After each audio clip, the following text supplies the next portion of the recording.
Let me begin with a very simple question that we often go through in our lives. और एक साधारण सा प्रश्न से मैं शुरुआत करूंगा कि जो हमारे जीवन में हर समय हम उससे गुजरते हैं। How many of you at some point or the other time have been offended in life? और आपके जीवन में कभी न कभी आपको किसी ने ठेस पहुंचाई होगी। I'm not asking you who offended you. और I'm not asking you who offended you. और मैं ये नहीं पूछने वाला हूँ कि किसने आपको ठोकर पहुंचाई है, ठेस पहुंचाई है। I'm not asking you that. और मैं ये प्रश्न आपसे नहीं पूछ रहा कि किसने आपको ऐसा किया है। और ये जो किसी को अपमानित करना या ठेस पहुंचाना, ये काफी गंभीर ऐसी बात है। It looks very simple. और ये साधारण ऐसा लगता है। It begins in a very simple way, और एक साधारण रीति से उसकी शुरुआत होती है, but it has a power to destroy relationships. लेकिन उसमें सामर्थ है कि वो जो रिश्तों को वो तोड़ सकती है। It can separate husband and wives. और वो पति पत्नी को उसका विभाजन कर सकती है। Everything might be going smooth at home at one point of time. और हो सकता है कि घर में सब कुछ कुशल मंगल चल रहा हो एक समय, Suddenly some offense happens. और कई कुछ ऐसी घटना होती है, The house is suddenly lit on fire. और तुरंत उस परिवार में, घर में वो आग लग जाती It है। happens in every relationship. और हर रिश्तों में इस प्रकार से हम देखते हैं। Friendship might be going well with somebody. और आपकी मित्रता काफी अच्छी चल रही होगी, One moment of offense is enough to break that relationship. और एक क्षण जो किसी को ठेस पहुंचती है वो काफी होता है। You might be going and enjoying your college or work. और आप हो सकता है आपका कॉलेज और आपके कार्य को आप आनंदित से कर रहे Suddenly you get offended with somebody or somebody offended you. हो, और हो सकता है किसी के बात के द्वारा आपको ठेस लगी हो। You feel so broken that you don't want to step into that place again. और आप इतने मूर्छित हो गए, आपको इतना दुख पहुंचा है कि आप वो जगह में दोबारा कदम नहीं रखना But चाहेंगे। because of no choice, you still drag your feet and go to that place. और आपके पास में कोई दूसरा पर्याय नहीं है, तभी भी आप अपने कदम लेके आप वहां पे जाते हैं। We need to learn to handle offenses in life. और जब भी हमारे जीवन में कोई ठेस पहुंचाता है, उसको हमें सही रीति से संभालना है। Luke chapter 17 verse 1, Jesus said, "It is impossible that no offenses should come, but woe to him through whom they do come." और लूक इसके 17वां अध्याय और इसके पहले वचन में इस प्रकार से यीशु मसीह कहते हैं कि ये हो नहीं सकता कि ठोकर न लगे, परंतु हाय उस मनुष्य पर जिसके कारण वो ठोकर आती है। Did you understand this? क्या आप ये समझ रहे हैं? Jesus is saying that you will go through offenses. और यीशु यहाँ पे अपने चेलों से कह रहे हैं कि तुमको जीवन में ठोकर जरूर लगेगी। It is inevitable. It is unavoidable. और उसको कोई रोक नहीं सकता, वो जरूर आपके जीवन में आएगा। We need to understand how to handle them. और हमें ये समझना है कि जब ऐसी परिस्थिति हमारे जीवन में आती है तो हम उसको किस प्रकार संभालें। When you look at the Greek word that is used for offense, it throws a light upon this meaning of this word. और जब हम यूनानी शब्द को अगर देखेंगे कि ये ठोकर का जो यूनानी शब्द है, तो उसके वजह से हमको पता चलता है कि वो क्या कारण रखता है। The Greek word in the New Testament that is used for offense is scandalon. और यूनानी शब्द जो नए नियम में इसका इस्तेमाल किया गया है वो है स्कैंडलोन, Which means a trap, और उसका ये मतलब है कि एक जाल, snare, एक फंदा, or a stumbling block. और एक जो बाधा या ठोकर का कारण जो होता है वो।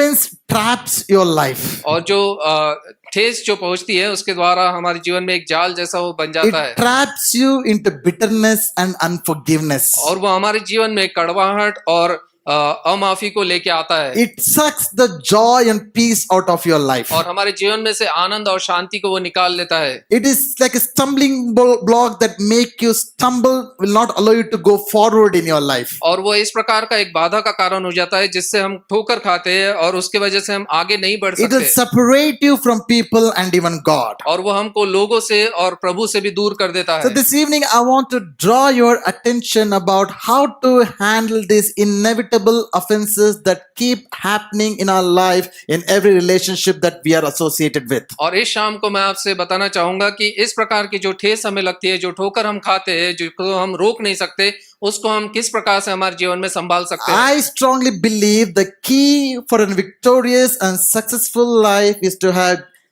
be a people of good relationships. और सही में अगर हमको विजयी जीवन बिताना है तो हमको सही रीति से रिश्तों को संभालना जरूरी है।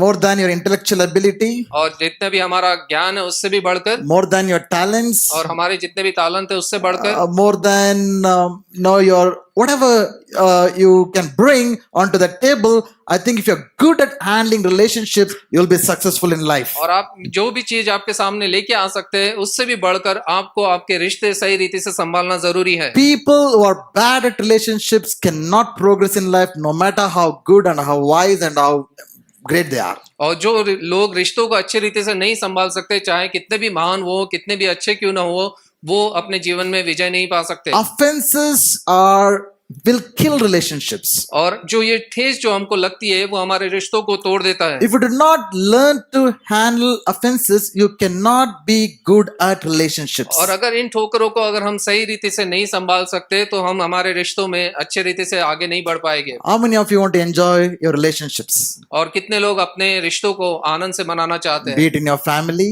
और हो सकता है आपके परिवार में, be it in the church, और कलीसिया में, be it in the workplace. और कार्य क्षेत्र में। If you have to be good at relationships, you will have to learn how to handle offenses that are unavoidable in your lives. और अगर आपको लोगों के साथ में अच्छे संबंध स्थापित करना है तो आपको ये जानना जरूरी है कि किस प्रकार से जो लोग हमें ठोकर देते उस समय को हम कैसे संभाले। I want to draw your attention to two incidents in the Bible. और दो भाग को मैं बाइबल में से आपसे बांटना चाहूंगा। There are two different people who got offended. और यहाँ पे दो व्यक्ति हैं जिनको इस प्रकार से ठेस लगी They थी too reacted in different ways. और उनकी जो प्रतिक्रिया थी वो अलग अलग थी। And I want you to focus on how Jesus responded to the people who were offended. और मैं आपको ये बताना चाहता हूँ कि प्रभु यीशु मसीह ने उन व्यक्तियों के साथ में जिनको ठेस लगी थी And कैसे व्यवहार learn किया। from Jesus how to handle offenses in life. और यीशु से हम सीखेंगे कि कैसे इस ठोकरों को हम कैसे संभाले। Who betrayed Jesus? और यीशु को किसने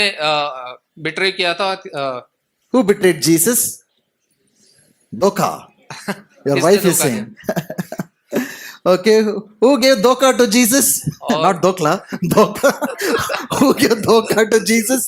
और यीशु को किसने धोखा दिया था? Judas, right? और यहूदस इस्करियोत। But do you know at what point did he decide to betray Jesus? लेकिन क्या आपको पता है कि कब उसने ये निर्णय लिया कि वो यीशु मसीह को धोखा देगा? Very interesting. और यहाँ पे हम देखते हैं काफी रोचक है। Matthew chapter 26 verse 6 to 13. और मत्ती इसका 26वां अध्याय वचन 13 से लेके हम पढ़ेंगे। Jesus is in a place called Bethany. और 6 से लेके 13 तक के यीशु मसीह बेतनी इस जगह में है। In the house of a person called Simon, who was a leper, was healed by Jesus. और वो शिमोन कोढ़ी के घर में वो है और जिसको यीशु ने चंगा किया था। He was there for a feast, perhaps. और हो सकता है कि किसी त्योहार को मनाने वहां पे वो हो। At that moment, a woman comes into that place. और उस क्षण एक स्त्री आती है वहां पे। She comes with a costly alabaster jar of perfume. और एक बहुमूल्य इत्र को वो संगमरमर के पात्र में लेके आती है। She pours that perfume on the head of Jesus. और वो इत्र को वो यीशु मसीह के सर पे उंडेलती है। The disciples were very angry. और वो शिष्य जो है काफी गुस्सा हो जाते। They exclaimed, "What a waste is this?" और वो कहते हैं कि ये क्यों बहुमूल्य इत्र को इस प्रकार से व्यर्थ किया गया। They said it would have been better for this woman to have sold this costly perfume and used that money to give to the poor. और वो कहते हैं कि ये महिला के लिए बेहतर होता कि ये इत्र को वो बेचती और किन गरीबों को इसका पैसा दिया जाता। Jesus responded, "Do not trouble her. She has actually prepared for my burial." और यीशु उनसे कहता है कि इस स्त्री को तुम मत सताओ कि उसने एक भलाई का काम किया है। Right after this, और उसके तुरंत बाद verse 14, और 14वें वचन में हम देखते हैं। then one of the 12, whose name was Judas Iscariot, went to the chief priests and said, "What will you give me if I deliver him over to you?" And they said, paid him 30 pieces of silver. And from that moment, he sought an opportunity to betray him. और 14 से 16 वचन में इस प्रकार से लिखा है कि तब यहूदा इस्करियोत जो कि 12 चेलों में से एक था, प्रधान याजक के पास जाकर कहा, यदि मैं उसे तुम्हारे हाथ पकड़वा दूं तो तुम मुझे क्या दोगे? The same incident is mentioned in Mark chapter 14, 3 to 11 as well. और ये जो हादसा है उसे मरकुस उसके उसमें भी लिखा गया है। It is also mentioned in John chapter 12. और यूहन्ना उसके 12वें अध्याय में भी लिखा है। Here it is not mentioned, the name of the woman is not mentioned here. और वहां पे उस स्त्री का नाम वहां लिखा नहीं गया है। But John clearly mentions it as Mary, the sister of Martha and Lazarus. और लेकिन यूहन्ना के पुस्तक में हमें देखने मिलता है कि वहां पे लिखा गया है उसकी स्त्री का नाम मरियम है जो कि मार्था की बहन Also, है। in Matthew and Mark, we read that all the disciples were angry at this woman. और मत्ती और मार्क में हम देखते हैं कि सभी शिष्य जो है वो स्त्री को के विरुद्ध में थे, But John clearly mentions that Judas was upset at this. लेकिन यूहन्ना उसमें लिखता है कि केवल यहूदा इस्करियोत उससे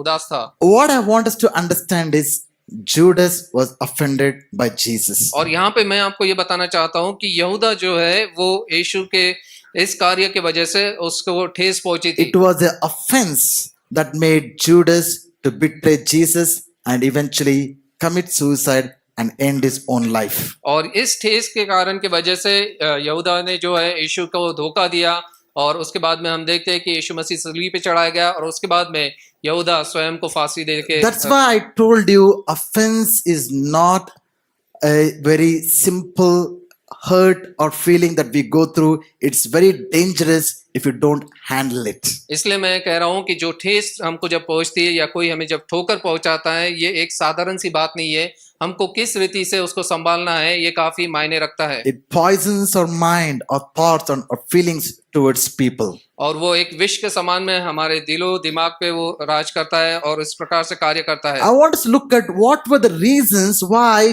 Judas got offended, and those are the very reasons that even today people get offended. और हम ये देखेंगे कि क्या कारण थे जिस वजह से यहूदा को ठेस पहुंची थी, और उसी कारणों को आज हमारे जीवन में हम देखते हैं। The first thing we get to see here is Judas got offended because Jesus disagreed with him. और पहली बात हम ये देखते हैं कि यहूदा इसलिए वो उसको ठेस पहुंची क्योंकि यीशु मसीह उसके साथ में सहमत नहीं था। Even today, why people get offended is when people disagree with us, or when we disagree with people, we get offended. और कई बार हम देखते हैं कि लोग हमारे से उनको ठोकर पहुंचती है, या कई लोग हमको ठोकर पहुंचाते हैं क्योंकि हम एक दूसरे से सहमत नहीं होते। Judas said, "What a waste is this?" और यहूदा ने कहा कि क्यों ये चीज व्यर्थ में गवाई जा रही है। But Jesus says, "It is a beautiful thing done to me." लेकिन यीशु ने कहा कि ये मेरे साथ में एक उत्तम कार्य कर रही है। Even today, a category of people in the church and outside the church, many think, what a waste it is to come every Sunday to worship. What a waste to give tithes and offerings.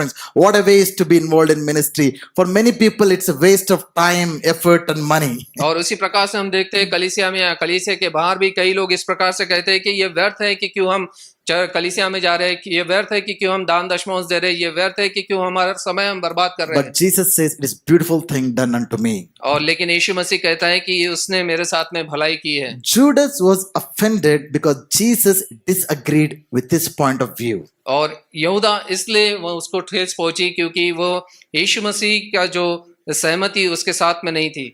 How do you feel today when people disagree with you? और आपको कैसा लगता है कि जब लोग आपके साथ में सहमत नहीं होते किसी बात में? When your husband or wife disagree with you? जब आपके पति या पत्नी आपके साथ सहमति नहीं रखते? When your parents or children disagree with you? जब माता पिता अपने बच्चों के साथ में सहमति नहीं When your रखते? siblings disagree with you? जब भाई बहन एक दूसरे के साथ सहमत नहीं होते? How do you respond? और हम उसकी प्रतिक्रिया कैसे देते हैं? Do you get offended? क्या हमको ठोकर लगती है? Or give time to understand others' point of view? क्या हम समय देते हैं कि हम दूसरे का जो क्या कारण की वजह से वो कह रहा है उसे समझे? Then later at least agree to disagree. और उसके बाद में हो सकता है कि हम उसके साथ सहमत हो या ना हो। So it's very important that we don't get offended when people disagree with us. और यही कारण है कि हमको जब भी कोई हमारे साथ में सहमत नहीं होता है उसके द्वारा हमें ठेस नहीं पहुंचनी The चाहिए। second reason we get offended is when someone corrects us. और दूसरा कारण हम देखते हैं कि कोई हमें जब सुधारता है तो उसकी वजह से हमें ठेस पहुंचती है। How many of you like correction in your life? हमारे जीवन में कितने लोग चाहते हैं कि वो दूसरे लोग हमको सुधारे? Wow, you're all great people. You all love correction. और आप काफी अच्छे लोग हैं, महान लोग हैं, आप लोग सुधारना चाहते हैं एक दूसरे के द्वारा। There's a wrong message to the wrong group of people. और ये गलत मैसेज है गलत लोगों के लिए। I think I should give a benediction right now, right here, and say Amen.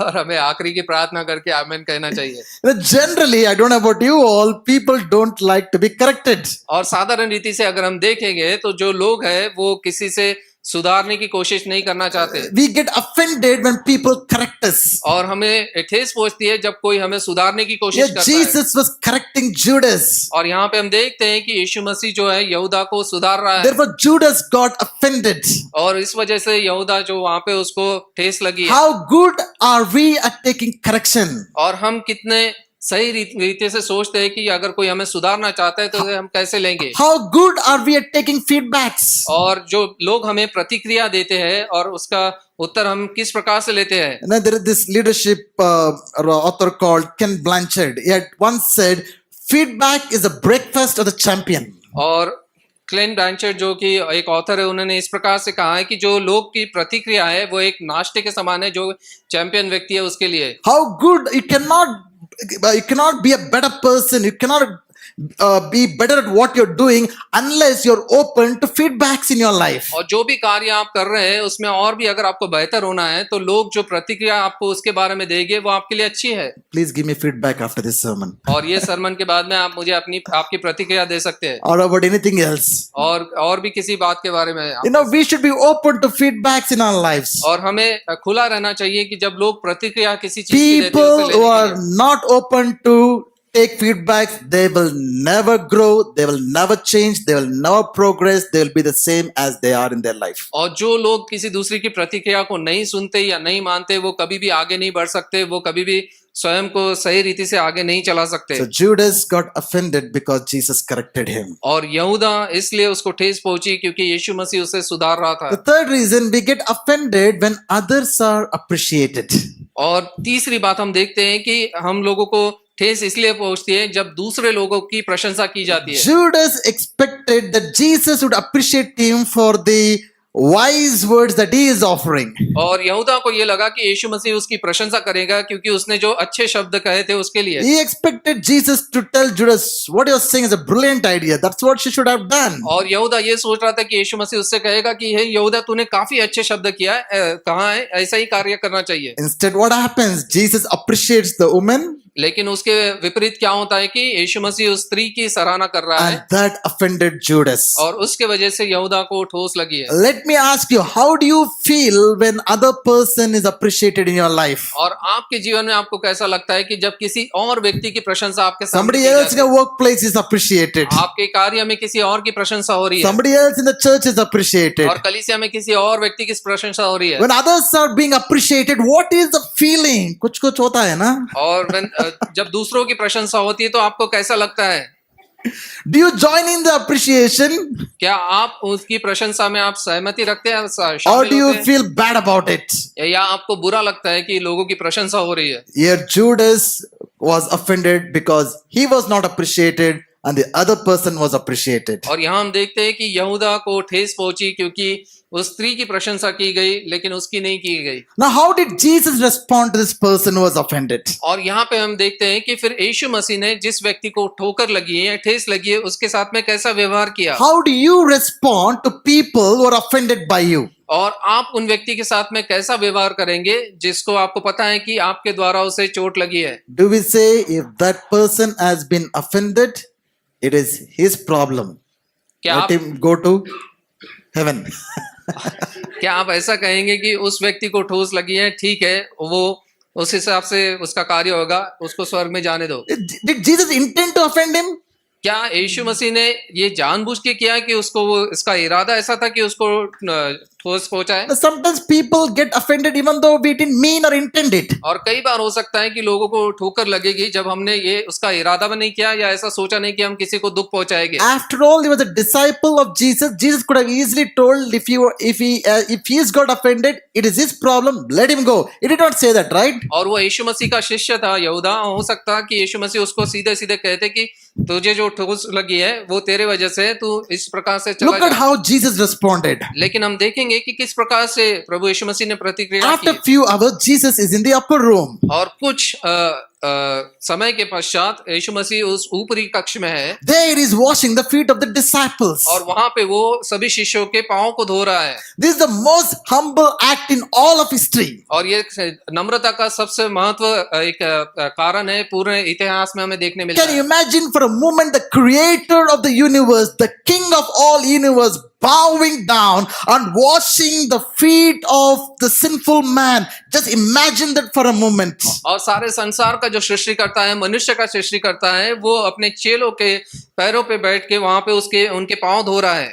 As he was washing the feet of Jesus, every disciples, he also washed the feet of Judas. और जैसे वो सभी शिष्यों के पांव धो रहा है तो वो यहूदा के भी पांव धोने के लिए उसके पास आया He knew that Judas has planned to betray him, और उसको पता था कि यहूदा जो है उसे धोखा देने वाला but है Jesus still washes his feet as well. और यीशु ने उसके पांव तब भी धोए How are we to respond to the people who have been offended by us? और हमें किस प्रकार से प्रतिक्रिया करनी चाहिए कि जो लोगों ने हमें ठेस पहुंचाई है उनके साथ में हमें क्या करना है What should we do? हमने क्या करना चाहिए Do what Jesus did, right? और यीशु ने जो किया है हमें वही कार्य करना है What Jesus did? यीशु ने क्या किया Wash the feet of the disciples. और उसने अपने शिष्यों के पांव धोए What should we be doing और हमें क्या करना चाहिए after the service? और इस सभा के बाद में Take a bucket of water and run. एक बाल्टी लेके दौड़ते जाना है Need not necessarily. और इस प्रकार से जरूरी नहीं कि ऐसा ही हमें करना है But there are acts that can still communicate just what Jesus did by washing the feet of his disciple. लेकिन हम उसी प्रकार से कार्य कर सकते हैं जो कि दर्शाए गए कि प्रभु यीशु मसीह ने जो शिष्यों के पांव धोए थे उसी प्रकार You can say or do something that will make the person who's been offended by you that you love that person. और हम इस प्रकार से कार्य कर सकते हैं या कह सकते हैं कि जिस लोग को हमारे द्वारा ठेस पहुंची है जैसा यीशु ने किया वैसा हम कर सकते हैं You can say or do something to the person to communicate that expresses I will treat you the same way as I used to do earlier. और उस व्यक्ति के साथ में हम कह सकते हैं या इस प्रकार व्यवहार कर सकते हैं कि जैसे आप पहले उसके साथ में संबंध रखते थे वैसे ही आप व्यवहार उसके साथ करेंगे Do things that will communicate I still love you. और ऐसे कार्यों को करें जो कि उसका संभाषण ये रहेगा कि हम आपसे अभी भी प्रेम कर रहे Do हैं not show discrimination. और उसमें कोई भेदभाव हमें नहीं दिखाना है Jesus, after washing all the feet of the disciples, when he came to Judas, he did not step back. और जब यीशु मसीह सभी चेलों के शिष्य पैर धो रहे थे तो वो यहूदा के पास आके वो पीछे नहीं हट गया He washed the feet of Judas as well. और उसने यहूदा के भी पैरों को धोया He was considering him better than himself. और वो ये चाहता था कि वो यीशु से भी बढ़कर उसको वो स्थान दे रहा था What does that simply mean, washing the feet of other people? और इसका अर्थ क्या है कि लोगों के पैर धोना It simply means to consider other persons better than us. और उसका अर्थ यह है कि हमारे हमसे भी बढ़कर हम दूसरों को बेहतर जाने Secondly, few hours after that, Judas come to Jesus to kiss him with and to betray him. और उसके बाद में कुछ समय के पश्चात हम देखते हैं कि यहूदा आता है एक यीशु के पास में और उससे To kiss him and betray him. और उसका चुंबन लेके वो उसे धोखा देता है So what did Jesus tell Judas when he came to betray him? और वहां पे यीशु मसीह उससे क्या कहता है कि वो जब उसे धोखा देने आया What would you and I say if we were there in the place of Jesus? और यीशु की जगह अगर आप और मैं होते तो हम क्या कहते Namakaram. Something like that, right? Am I right? और You betrayer, unfaithful guy, ungrateful guy. और हम कहते कि you are disloyal you are not worthy 3.5 years, now you're with me. और 3.5 वर्ष तू मेरे साथ में था You ate with me, you drank with me. और तू मेरे साथ में खाता तू मेरे साथ में पीता We traveled together. हम साथ में यात्रा करते We did ministry together. और हमने साथ में सेवकाई We की had fun together. और हमने एक साथ आनंद मनाया But now have you come to kiss me and betray me? और अब तू चुंबन लेके मुझे धोखा देने यहाँ आया But है interestingly, Matthew chapter 26 verse 50, Jesus says, friend, और do लेकिन what you are come to do. और यहाँ पे हम देखते हैं कि मत्ती उसके 26वें अध्याय और उसके 50वें वचन में वो कहता है कि हे मित्र जो तू करने आया है उसे तुरंत कर What do you call the people who are offending you? और हम उन लोगों को क्या बुलाएंगे जो हमें ठोकर पहुंचाते हैं In the church, we all speak good, heavenly, spiritual language.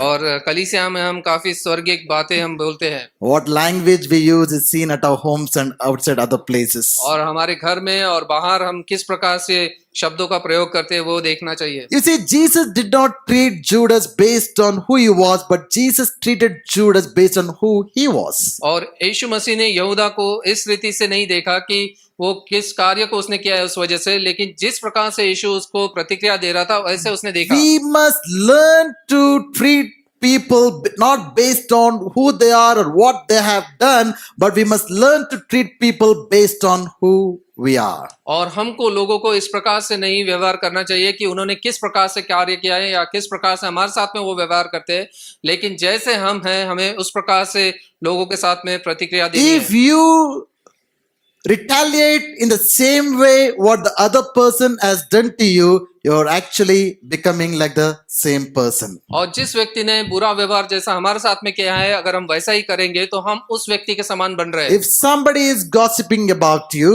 अगर कोई हमारे पीठ पीछे कुछ बात कर रहा है now you also start gossiping about that person. और हम उसी व्यक्ति के बारे में किसी और के साथ में ऐसी बात करेंगे, Whom did you just become? तो हम क्या कैसे व्यक्ति बन गए? You also become a gossiper. और हम भी उस प्रकार से बात करने वाले व्यक्ति बन गए। If somebody is ignoring you intentionally, और कोई आपको इग्नोर कर रहा है you also जानबूझकर, start ignoring that person. और आप उस व्यक्ति को भी इस प्रकार से नकारने लगे, इग्नोर What did करने you just लगे, become? तो आप कैसे व्यक्ति बन गए? You're also just becoming as mean as the other person. और आप भी उसी व्यक्ति के समान उस प्रकार से नीच व्यक्ति बन गए।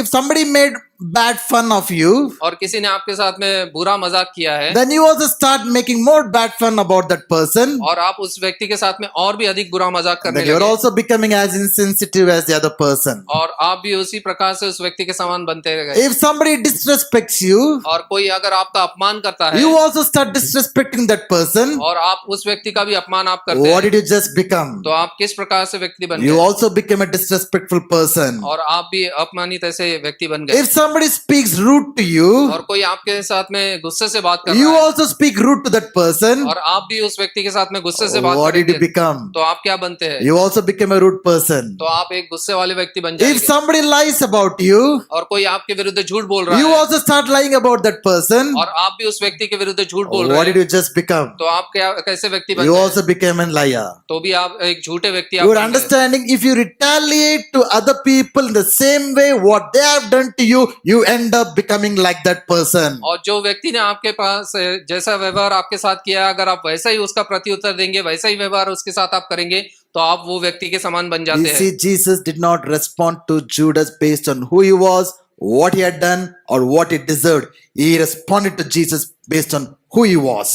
और यहाँ पे हम देखते हैं कि यीशु मसीह ने यहूदा को इस रीति से प्रत्युत्तर नहीं दिया कि उसने जो कार्य किया था, उसने जो धोखा उसको दिया और उसके व्यवहार के वजह से, लेकिन जो यीशु मसीह था उसके हिसाब से उसने उसके साथ में व्यवहार किया। The three reasons why we to get offended in our lives like Judas. और हमारे पास में 3 ऐसे कारण हैं जिस वजह से हमको ठेस पहुंचती है। We get offended when people disagree with us. और जब लोग हमारे साथ में सहमत नहीं होते तब हमें ठेस पहुंचती है। We get offended when somebody corrects us. और जब कोई हमें सुधारने की कोशिश करता है तब हमें ऐसा We get लगता है। offended when others receive appreciation over us. और जब किसी और व्यक्ति को हमारे ऊपर प्रशंसा मिलती है, How तब did हमें- Jesus respond to the offended one? और जिसको ठोस पहुंची है उसके साथ में यीशु ने कैसा He व्यवहार किया, washed the feet of the person who was offended. और उसने उस व्यक्ति के पांव धोए जिसको ठोकर पहुंची थी, He relates to the offended person as his friend. और उसने उस व्यक्ति के साथ में एक मित्रता का व्यवहार दिखाया। I want to quickly draw your attention to another incident. और एक और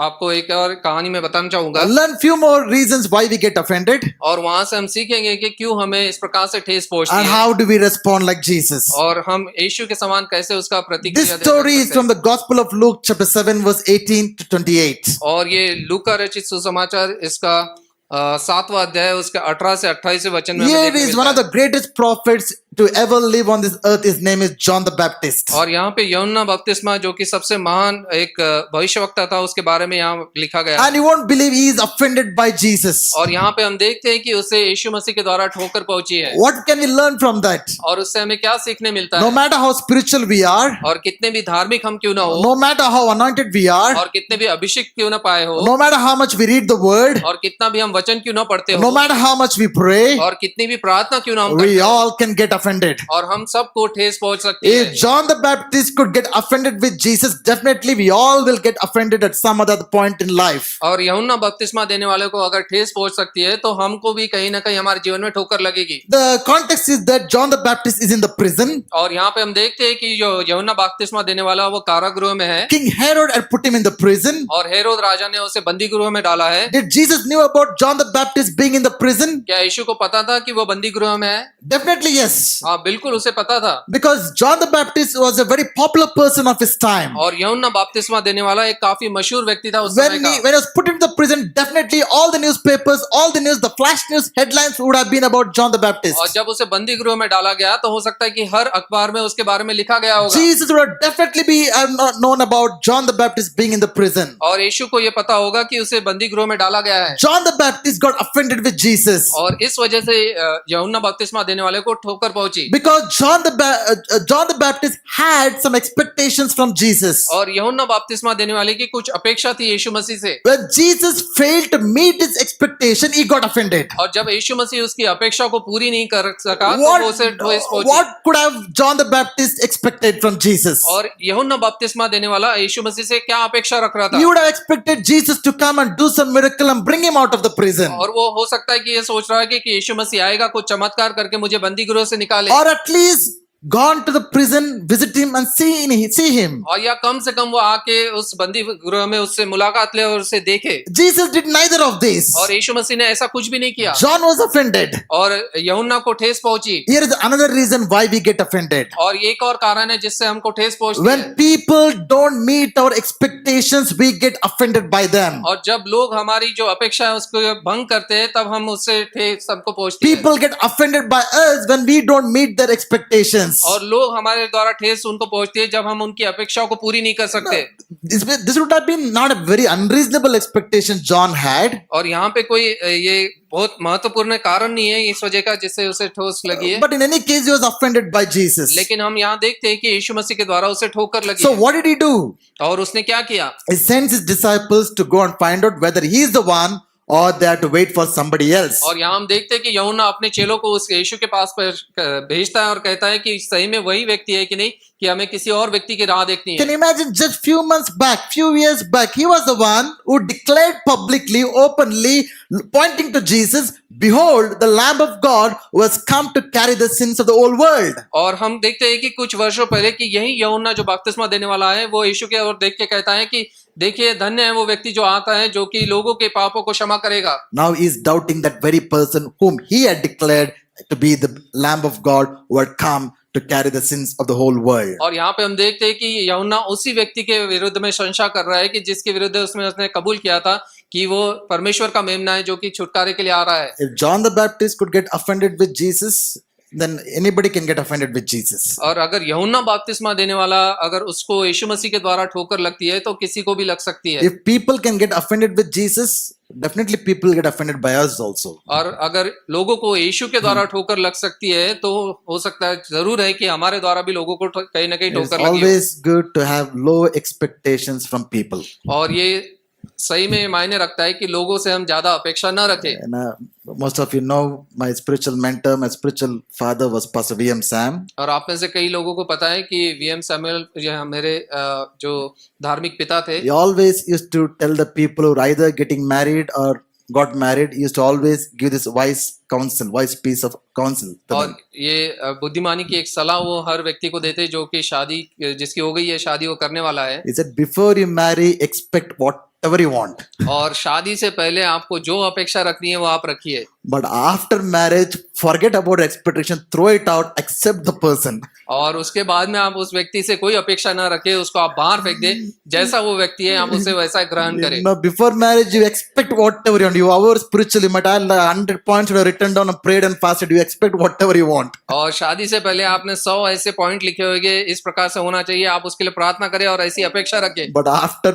marriage, throw your expectations out, accept the person whom God has brought into your life. लेकिन शादी के बाद में वो सब अपेक्षा को आप फेंक दे और जैसे परमेश्वर ने उस व्यक्ति को आपके सामने लेके आया है वैसे ही उसे ग्रहण करें। This applies to every other area of life. और ये बाकी जीवन के क्षेत्र में भी वो लागू होता है। Expect low and accept high. और जो अपेक्षा है हम उसको कम करें और जिस प्रकार से वो व्यक्ति है उसे ग्रहण करें। We should learn to have a low expectancy and a high level of acceptance in our life. और हमें कम अपेक्षा रखनी है और ज्यादा से ज्यादा जैसा वो व्यक्ति है वैसे उसे ग्रहण करना How है। did Jesus respond to John the Baptist? और यहाँ पे हम देखते हैं कि यूहन्ना के लिए उसने किस प्रकार से प्रतिक्रिया दी। Did Jesus rebuke John the Baptist? क्या उसने उसको गुस्सा किया कि यूहन्ना Hey, बपतिस्मा come ने on, ऐसा क्यों पूछ रहा है? how can you doubt me?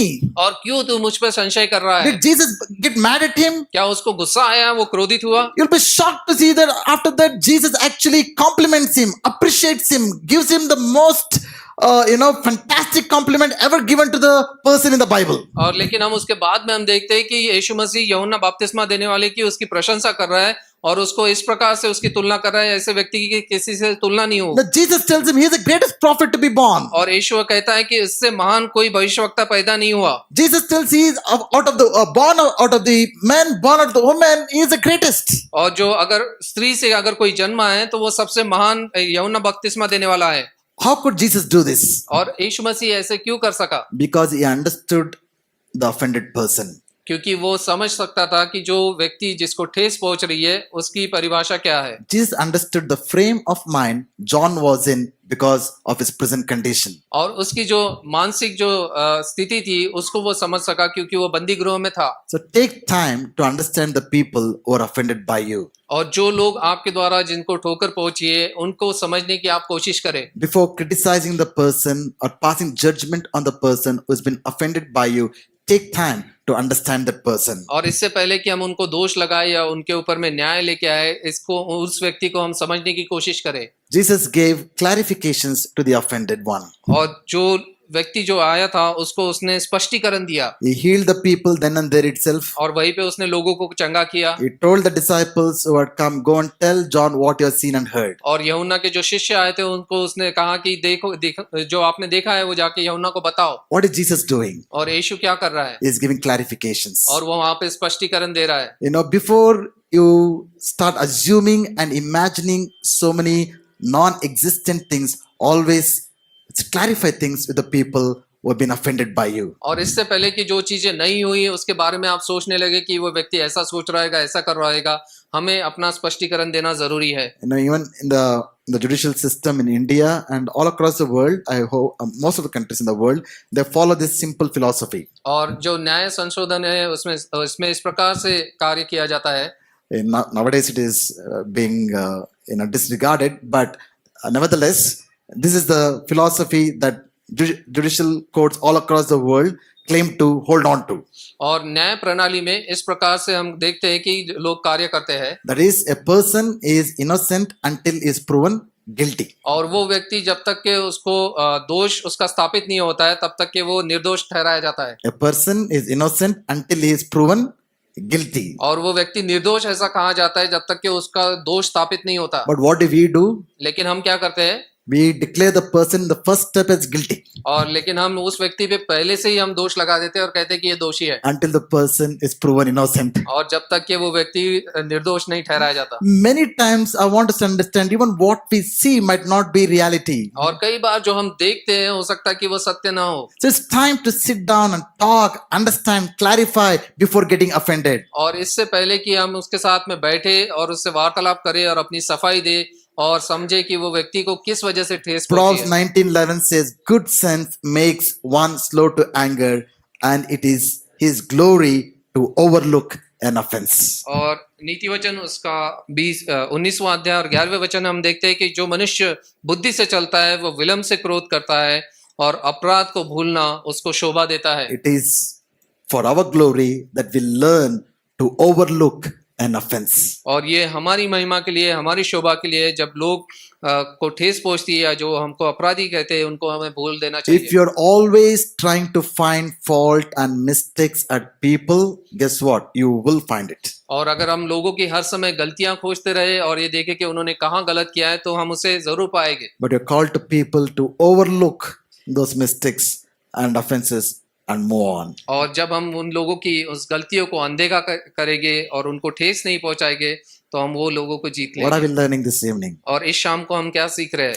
What are the reasons that we get offended? और क्या कारण है जिस वजह से हमें ठेस पहुंचती है? We get offended when people disagree with our views. और हमें ठेस पहुंचती है जब लोग हमारे साथ में सहमत नहीं होते। We get offended when someone corrects us. और जब कोई हमें सुधारने की कोशिश करता है तब हमें ठेस लगती है। We get offended when others receive appreciation. और किसी दूसरे व्यक्ति को अगर प्रशंसा मिल रही है हमारे सामने तो हमें ठेस लगती We है, get offended when people fail to meet our expectation. और हमें इसलिए ठेस पहुंचती है जब लोग हमारी अपेक्षा को पूरी नहीं कर सकते। How did Jesus respond to people who were offended by him? और यीशु ने किस प्रकार से प्रतिक्रिया की जब लोगों को This is what we उसके are द्वारा supposed ठेस to do in पहुंची, our life.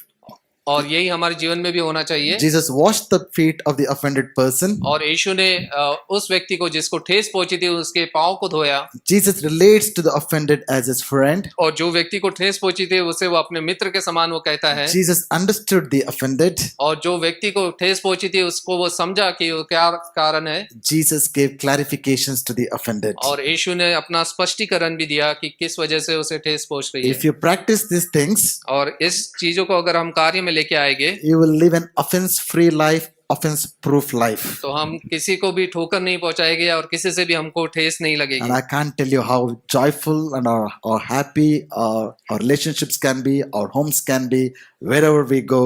We'll not be like, people who will make others to like walking on eggshells all the time. और हम कितने आनंदित रहेंगे और कितना हम आनंद से हमारे जीवन को और रिश्तों को बना सकते हैं जब हम इस प्रकार से कार्य करेंगे, इसको मैं बयान नहीं कर सकता।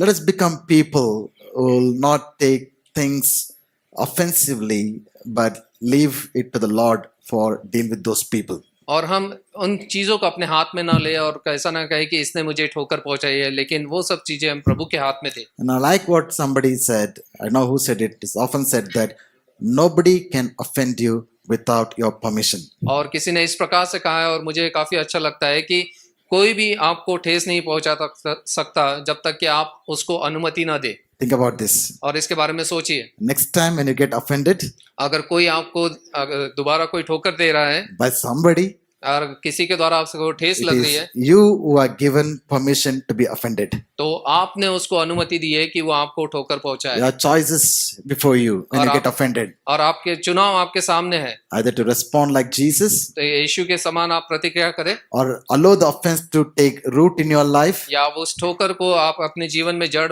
स्थापित करने दें It will turn into bitterness and unforgiveness. और उसके द्वारा कड़वाहट और अमाफी पैदा होगी It will ruin your life. और वो हमारे जीवन को पूर्ण तरह से नष्ट कर You देगा। know what? If the enemy cannot ruin your life through putting into immorality, और जो शैतान है, जो दुश्मन है, वो हमको अनैतिकता के द्वारा हमें पाप में नहीं डाल सकता, if the enemy cannot trap you in various kinds of sins and bad habits, और बुरी आदतों और पाप के द्वारा वो हमें जाल में नहीं फंसा सकता, Satan will put this subtle trap of offenses in your heart and still do the same job. और ये साधारण और ऐसे छोटी छोटी चीजों को वो सामने लेके आएगा कि लोगों ने किस प्रकार से आपको ठेस पहुंचाई है और उसके द्वारा वो आपको जाल में I फंसा pray that सकता है। God will make us people who will learn to handle these offenses like Jesus and be a people who will be spreading joy everywhere. और हम प्रार्थना करें कि हम ऐसे व्यक्ति बने कि जिस प्रकार से यीशु ने उसको जिसको ठोकर लगी थी उसको किस प्रकार से प्रतिक्रिया की और कैसे संभाला, वैसे हम भी बन सके और उसका आनंद को औरों तक हम पहुंचा Shall सके। we all rise up in God's presence? आइए हम प्रभु की उपस्थिति में खड़े हो जाए।